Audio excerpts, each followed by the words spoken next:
Top quality और consistent performance के लिए सिर्फ सिल्वर पंप नाम याद रखना।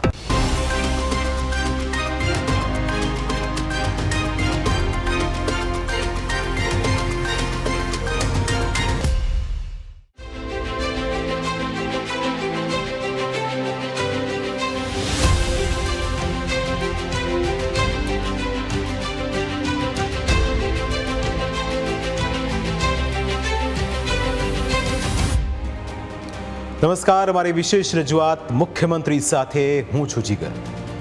ગત શનિવારે અમે તમારા સમક્ષ ગુજરાતના 5મા મુખ્યમંત્રી ચીમનભાઈ પટેલના જીવન વિશે માહિતી લઈને આવ્યા હતા.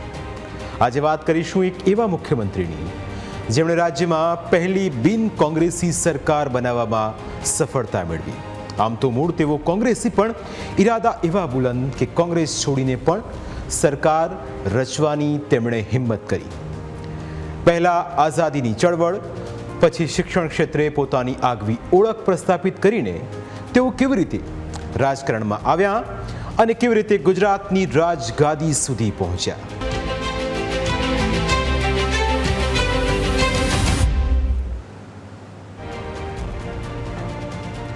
આજે અમે વાત કરવા જઈ રહ્યા છીએ એક એવા મુખ્યમંત્રીની જેમનો ઉછેર રાષ્ટ્રવાદથી રંગાયેલા પરિવારમાં થયો હતો, એટલે રાષ્ટ્રવાદી વિચારો સાથે તેઓ આગળ વધ્યા. ખાદીના તેઓ સખત આગ્રહી. જીવનભર તેમણે ઘરે જાતે કાંતેલી ખાદી પહેરી અને આત્મનિર્ભરતાની અનોખી મિસાલ કાયમ કરી. બાળપણથી જ તેઓ દરેક બાબતોમાં હોશિયાર અને ચપળ હતા, એટલે જ એક દિવસ પરિવારનું નામ રોશન કરશે તે નક્કી હતું. પણ મુખ્યમંત્રી બનીને ગુજરાતનો કારભાર સંભાળશે તેવું કોઈએ વિચાર્યું પણ નહોતું. આ મુખ્યમંત્રી એટલે બાબુભાઈ જશભાઈ પટેલ, જેમણે રાજકીય ખેંચતાણ વચ્ચે બે વખત મુખ્યમંત્રીની ખુરશી સંભાળી. તેમની રાજકીય કારકિર્દી વિશે વિગતવાર વાત કરીશું, પરંતુ પહેલા તેમના જન્મથી લઈને રાજકીય કારકિર્દી શરૂ થાય તે પહેલાની જિંદગી વિશે વિગતે વાત કરીએ. બાબુભાઈ જશભાઈ પટેલનો જન્મ 9 ડિસેમ્બર 1911ના રોજ નડિયાદમાં થયો.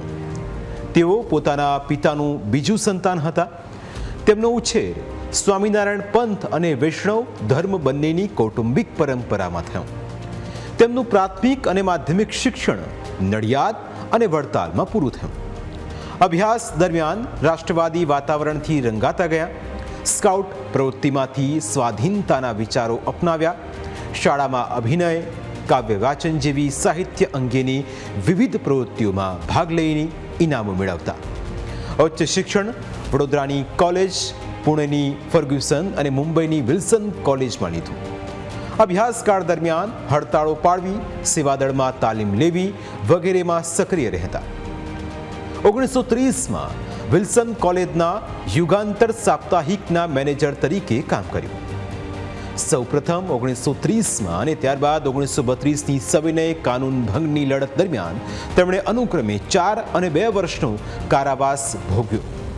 1937થી 1947 દરમિયાન વખતો વખત જેલવાસ અને રાજકીય હોદ્દાઓમાં તેમની કારકિર્દી વ્યસ્ત બનતી ગઈ. 1937-38થી તેમણે કાંતણની શરૂઆત કરી અને ઘરે કાંતીને જ ખાદી પહેરવાના વ્રતનું જીવનભર પાલન કર્યું. તેમના વિવિધ હોદ્દાઓની વાત કરીએ તો નડિયાદ કેળવણી મંડળના પ્રારંભે અધ્યક્ષને પછીથી ઉપાધ્યક્ષ રહ્યા. 1958થી 1961 દરમિયાન સરદાર પટેલ યુનિવર્સિટી વલ્લભ વિદ્યાનગરના કુલપતિ તરીકે સેવાઓ આપી. તેમના કાર્યકાળ દરમિયાન યુનિવર્સિટીનો શૈક્ષણિક પાયો મજબૂત બન્યો. ત્યારબાદ વર્ષ 1949માં તે વખતના મુંબઈ પ્રાંતના પ્રધાનમંડળમાં તેમને સામેલ કરવામાં આવ્યા. મુંબઈ રાજ્યમાં બસ સેવાનું સફળતાપૂર્વક રાષ્ટ્રીયકરણ કરીને કુશળ વહીવટકર્તા તરીકે તેઓ ખ્યાતિ પામ્યા અને વર્ષ 1952માં નડિયાદ મતદાર મંડળમાંથી મુંબઈ રાજ્યની વિધાનસભામાં ચૂંટાયા. 1952થી 1957ના વર્ષો દરમિયાન રાજ્ય પરિવહન ખાતાના મંત્રી તરીકે ઊંચી કાર્યદક્ષતા પુરવાર કરી. સાથે સાથે જાહેર બાંધકામ ખાતાની જવાબદારી પણ અદા કરતા હતા. ગુજરાતની મેશ્વો, ઉકાઈ અને મહી નદીઓ પરની નહેર યોજના ઉપરાંત નાની મોટી અનેક યોજનાઓનો અમલ કર્યો. મહારાષ્ટ્રમાં કોઈના અને ગુજરાતના ઉત્તરાયણ તથા ધુવારણ વીજ મથકોનું આયોજન પણ તેમના નેતૃત્વ હેઠળ કરાયું હતું. મહાગુજરાતની સ્થાપનાના મુદ્દા પર 1957માં લડાયેલી ધારાસભાની ચૂંટણીમાં તેમની હાર થઈ. ત્યાર પછીના 10 વર્ષ સત્તાથી દૂર રહી કોંગ્રેસ પક્ષના સંગઠન અને રચનાત્મક કાર્યોમાં નિષ્ઠાપૂર્વક ખૂંપી ગયા. આ દરમિયાન ગુજરાત રાજ્ય ખાદી બોર્ડના પ્રમુખ અને ભારતના ખાદી બોર્ડના સભ્ય તરીકે કામ કર્યું. 1963માં રાજ્યની વહીવટી સુધારણા સમિતિના અને જનરલ ડેવલપમેન્ટ કોર્પોરેશનના ચેરમેન બન્યા. આ દરમિયાન ગુજરાતના ખનિજો અને તેના વિકાસ અંગે સંશોધન કરી આલેખ તૈયાર કર્યો અને તેના દ્વારા ગુજરાતના ભાવિ આર્થિક વિકાસનો પાયો નાખ્યો. ત્યારબાદ વર્ષ 1967માં નડિયાદ મતદાર વિસ્તારમાંથી વિધાનસભાની ચૂંટણીમાં તેમનો વિજય થયો. 1967થી 1971 દરમિયાન હિતેન્દ્રભાઈ દેસાઈના નેતૃત્વ હેઠળના રાજ્ય મંત્રીમંડળમાં જાહેર બાંધકામ, વિદ્યુત વિભાગ અને નાગરિક પુરવઠા વિભાગના મંત્રી રહ્યા. ત્યારબાદ વર્ષ 1975માં ઇન્દિરા ગાંધીએ જાહેર કરેલી રાજકીય કટોકટીના સમયે કેટલાક મતભેદો સર્જાતા તેમણે કોંગ્રેસ પક્ષ છોડી દીધો હતો અને ત્યાર પછી કેવી રીતે પોતાની એક અલગ ઓળખ મેળવીને તેઓ મુખ્યમંત્રી બન્યા તેની પણ વાત કરીશું એક બ્રેક બાદ.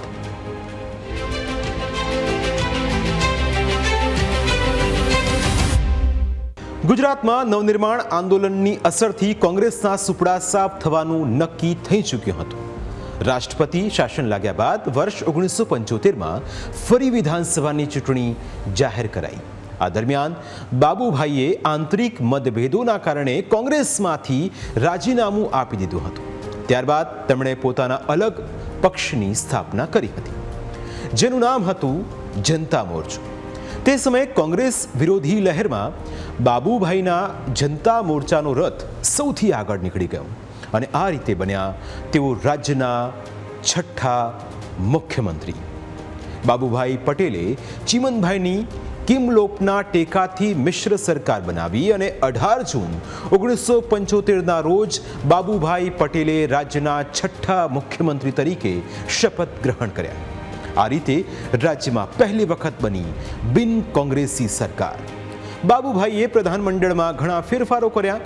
ગૃહ વિભાગ અગાઉ મુખ્યમંત્રી પોતાની પાસે રાખતા હતા, પરંતુ બાબુભાઈએ ગૃહ રાજ્યમંત્રી અલગ બનાવ્યા. તેમના પ્રધાનમંડળ ઉપર નજર કરીએ તો બાબુભાઈ પટેલે મુખ્યમંત્રી પદ ઉપરાંત નાણાં વિભાગની જવાબદારી સંભાળી, જ્યારે પોપટલાલ વ્યાસને ગૃહ રાજ્યમંત્રી બનાવવામાં આવ્યા. શંકરસિંહ વાઘેલાને વાહન વ્યવહાર મંત્રી બનાવવામાં આવ્યા. માણેકલાલ ગાંધીને પંચાયત વિભાગ સોંપવામાં આવ્યો, જ્યારે કેશુભાઈ સવદાસ પટેલને કૃષિ વિભાગની જવાબદારી સોંપવામાં આવી, જેઓ પછીથી મુખ્યમંત્રી બન્યા હતા. ભાઈલાલ કોન્ટ્રાક્ટરને વીજળી અને ઉદ્યોગ વિભાગની જવાબદારી સોંપાઈ, જ્યારે રસિકચંદ્ર આચાર્યને કાયદા અને જેલ વિભાગ સોંપાયો હતો. કુલ 18 મંત્રીઓનું મંત્રીમંડળ બન્યું. આ પ્રધાનમંડળમાં એક મહત્વનો ચીલો પડ્યો, જેમાં બધા એક સરખી કક્ષાના કેબિનેટ પ્રધાનો હતા. બીજું કે રાજ્યમાં પહેલી બિન કોંગ્રેસી સરકાર, એટલે કે કેન્દ્રમાં ઇન્દિરા કોંગ્રેસ અને રાજ્યમાં જનતા મોરચાની સરકાર હતી. એટલે સૌ કોઈને સરકારમાં શું ચાલી રહ્યું છે તેને લઈ કુતૂહલતા રહેતી, કારણ કે જનતા મોરચાની સરકાર 1967થી 1970 દરમિયાન ઘણા રાજ્યોમાં નિષ્ફળ ગઈ હતી, જેથી ગુજરાતમાં પણ તેનું ટકવું મુશ્કેલ જ હતું. 64 વર્ષીય બાબુભાઈ માટે કપરા ચડાણ હતા. વળી બાબુભાઈએ ગુજરાતની ધુરા સંભાળી તે સમયે દેશમાં ઉત્તેજક બનાવો બન્યા. દેશમાં હિંસાનું મોજું હતું. તેવા સમયે જ 25 જૂન 1975ના રોજ ઇન્દિરા ગાંધીએ ભારત પર દમનનો કોરડો વીંઝીને ઇમરજન્સી જાહેર કરી. જયપ્રકાશ નારાયણ, મોરારજી દેસાઈ સહિત અનેક નેતાઓએ કારાવાસમાં તેમને ધકેલવામાં આવ્યા. ઇમરજન્સી લાગુ થઈ એટલે બંધારણ મુજબના મૂળભૂત માનવ હકો છીનવાયા. પણ બાબુભાઈના તેવરે તો આક્રમક જ રહ્યા. તેઓ પોતાનો વહીવટ ચલાવવામાં ડગ્યા નહીં.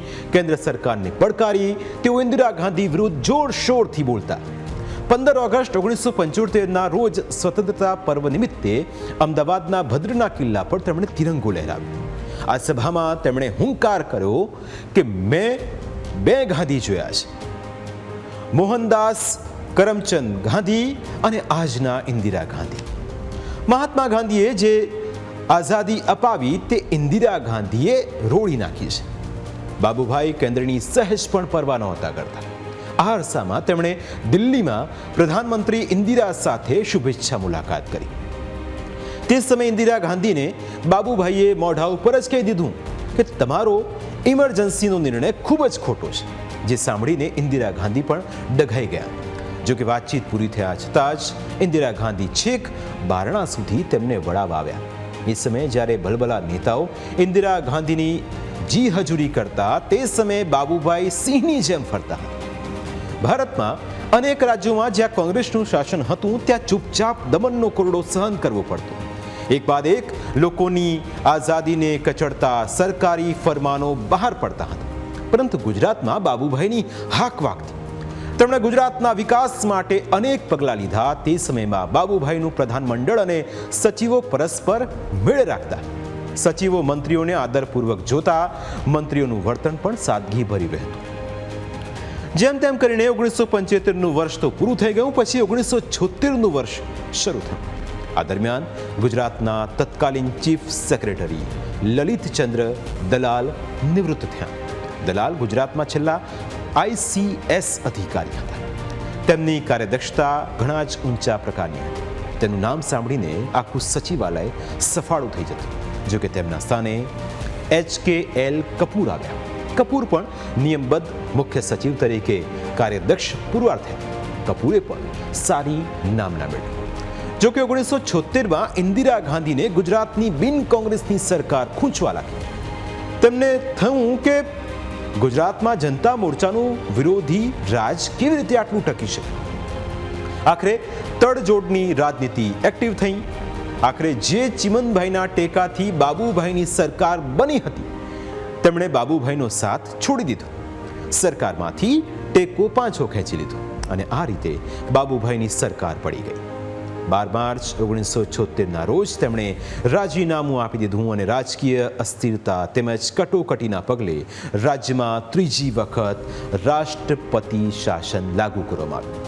ત્યારબાદ આગળ શું થયું, કેવી રીતે બાબુભાઈ પટેલ બીજી વખત રાજ્યના મુખ્યમંત્રી બન્યા અને તે સમયે તેમની સામે કેવા પડકારો આવ્યા, તેના વિશે પણ કરીશું વાત એક બ્રેક બાદ.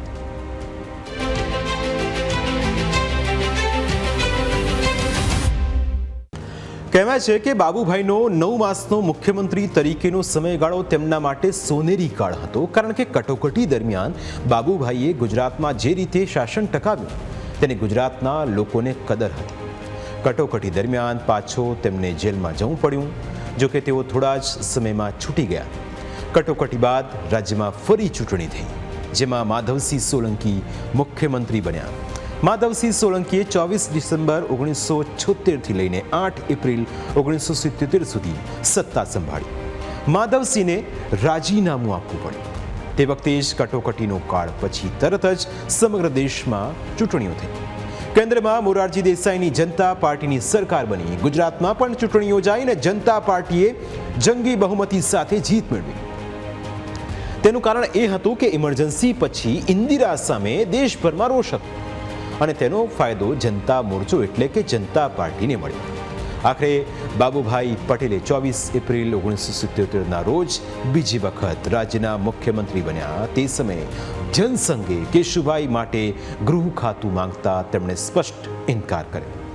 સત્તાનો સ્વાદ ચાખવા તે સમયે ચિમનભાઈ પટેલની કિમલોપે પણ બાબુભાઈને ટેકો આપ્યો, પરંતુ બાબુભાઈએ તેમાંથી કોઈને મંત્રી નહોતા બનાવ્યા. બાબુભાઈના પ્રધાનમંડળના પ્રધાનો નવા જ સત્તાના બિન અનુભવી છતાં જ ઘણાએ પ્રધાનો કાર્યદક્ષ રહ્યા. બાબુભાઈની સફળતાના મોટામાં મોટો માપદંડ તે સંસ્થા કોંગ્રેસ અને જનસંઘ, જેમની વિચારધારા ઉત્તર દક્ષિણની હોવા છતાં સૌને પ્રધાનમંડળમાં એક સૂત્રે રાખી શક્યા. બાબુભાઈના કાર્યકાળની સિદ્ધિઓ પણ ઘણી હતી. ભાવનગર યુનિવર્સિટીની તેમના સમયમાં સ્થાપના કરવામાં આવી. શિક્ષણ ક્ષેત્રે તેમણે ઘણા સુધારા કર્યા. બક્ષી પંચની ભલામણોનો અમલ પણ તેમના જ સમયમાં થયો હતો. આ ઉપરાંત અભિનવ, ગ્રામ નિર્માણ અને અંત્યોદય યોજના તેઓ લાવ્યા હતા. બાબુભાઈ પટેલે વૃદ્ધ, નિરાધાર અને દિવ્યાંગ લોકોને આર્થિક સહાય આપવાની શરૂઆત કરી હતી. દરેક જિલ્લામાં ઉદ્યોગ કેન્દ્રોને સહાય આપવાનું અને ગ્રામીણ બેંકોની સ્થાપનાનું કામ તેમના સમયમાં થયું હતું. અત્યારે આપણને જે રીતે મોંઘવારી નડે છે તેવી જ મોંઘવારી તે સમયે પણ નડતી. 7 રૂપિયે કિલો તેલ મળતું. અત્યારે ભલે ભાવ ઓછો લાગે પણ તે સમયે 7 રૂપિયા ખૂબ વધારે હતા. જો કે બીજી વસ્તુઓના ભાવ ઓછા હતા. 2 રૂપિયે કિલો ઘઉં અને 1.5 રૂપિયાનો કિલો ગોળ મળતો હતો. બાબુભાઈનો મુખ્યમંત્રી તરીકેનો કાર્યકાળ ખૂબ સારી રીતે પસાર થઈ રહ્યો હતો. પરંતુ વર્ષ 1979 તેમની સરકાર સામે મોટો પડકાર લઈને આવ્યો. 7 દિવસના સતત મુશળધાર વરસાદ પછી 11 ઓગસ્ટ 1979ના રોજ મોરબી પાસેનો મચ્છુ 2 ડેમ તૂટ્યો. મોરબી અને આસપાસના ગામો ડૂબી ગયા. કહેવાય છે કે 20મી સદીની આ સૌથી મોટી જળ હોનારત હતી, જેનો ચોક્કસ મૃત્યુઆંક તો સામે ન આવ્યો પણ 25,000 લોકો મોતને ભેટ્યા હોવાનો અંદાજ છે. તે સમયનું દ્રશ્યાંકન પણ આપણને કોરી ખાય તેવું છે. ખૂબ જ દર્દના દ્રશ્યો તે સમયે જોવા મળે. ચારે બાજુ માણસોની લાશો તરતી હતી. વીજળીના તાર સાથે ચોંટી ગયેલા પશુઓના મૃતદેહ હતા. કાદવ કીચડથી ભરેલી દુકાનોના કાટમાળ હતા. ઘર, આજીવિકા અને સ્વજનો ગુમાવ્યાની ભયંકર પીડામાંથી જન્મતું મોરબી વાસીઓનું આસમાન ચીરતું આક્રંદ હતું. વિનાશમાંથી બચેલા લોકો હિજરત કરી રહ્યા હતા. રાહત અને બચાવ કાર્ય પૂરજોશમાં ચાલી રહ્યું. સાદગીના આગ્રહી એવા બાબુભાઈ પટેલ પણ મોરબી પહોંચી ગયા.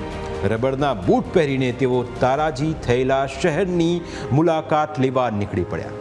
મુખ્યમંત્રી અને તેમનો કાફલો કાદવથી ભરેલા ઘરોની મુલાકાત લેવા માંડ્યો. મોરબીવાસીઓએ બાબુભાઈ પર રોષ ઠાલવ્યો અને જવાબદારો સામે સખત પગલાં લેવાની માગણી કરી. મોરબીવાસીઓના કઠોર આવકારથી વ્યથિત થયેલા બાબુભાઈ પટેલે રાહત કામગીરી દરમિયાન મોરબીમાં જ રહેવાનો નિર્ણય કર્યો. એટલું જ નહીં, મંત્રીમંડળને પણ પોતાની સાથે રાખ્યું. જળ હોનારતને ત્રીજે દિવસે પાયમાલ થયેલું શહેર જાણે કે રાજ્યનું પાટનગર બની ગયું. તેમ છતાં વર્ષ 1979નું એ ચોમાસું સત્ર બાબુભાઈની રાજકીય કારકિર્દીનું સૌથી વિવાદાસ્પદ સત્ર સાબિત થવાનું હતું.